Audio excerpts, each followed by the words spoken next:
Call of Duty fanboys are up in arms this morning after a big announcement from Call of Duty Black Ops 3 on the Call of Duty community blog. It was announced that many of the main features in Black Ops 3 will not be available on the last-gen consoles, so the Xbox 360 and PS3. In this video, I'm going to be breaking down what the differences are between the last-gen and current-gen versions of the game and what my opinions are. Let's get started.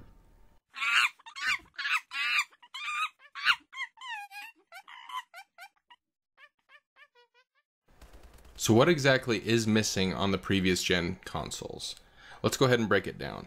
First, there will be no campaign. They will only have the multiplayer and zombie modes. Also, there will be no weapon paint shop in multiplayer. That was a very hyped up feature, being able to create your own camos for your weapons and gear. There will be none of that. And also, there will be no esports tools. Now, I don't do competitive gaming, so I don't want to say too much about what is missing as far as these features go. You can go ahead and do your own research. There are some pros that they are offering because of this, probably because of the kickback they know they're going to get. One of them is, depending on the region you live in, Black Ops 3 will come with a bonus download of the original Black Ops game. So that's nice. I actually wish we had that on the PS4 and Xbox One versions. The second advantage is that there will be a discount price. They do suggest a retail price of $50. And, I mean, so there's a little discount there. Let me give you my take on this. The reason that they gave for not being able to include these features is that essentially they would not be able to offer the same level of gameplay experience on the last-gen consoles, and that if they did, they would not feel comfortable putting their stamp of approval on the product itself. Now, I totally get where they're coming from. Right now, we're in the middle of the process of a dying console generation, and it'll always come off in a negative way when a game does not cater to the entire audience across every single platform. Now, that being said, I do have some questions. Why is it only $10 off? If it's the way I see it, the game breaks down into three sections. You have the campaign, you have the zombie mode, and the multiplayer. So essentially, you're missing a third of the game.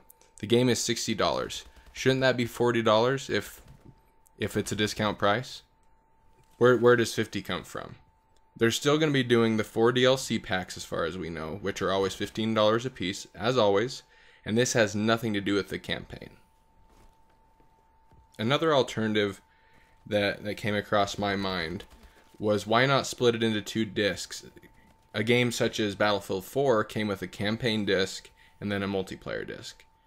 I understand that the technology they're using has evolved since that game came out, but is that completely irrelevant? Is that not possible?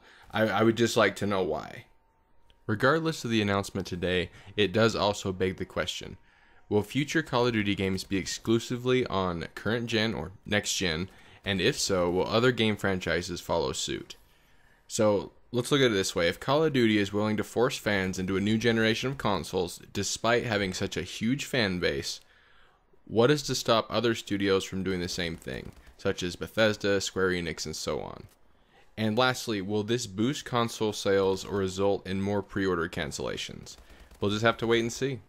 I have placed a link to the article in the description.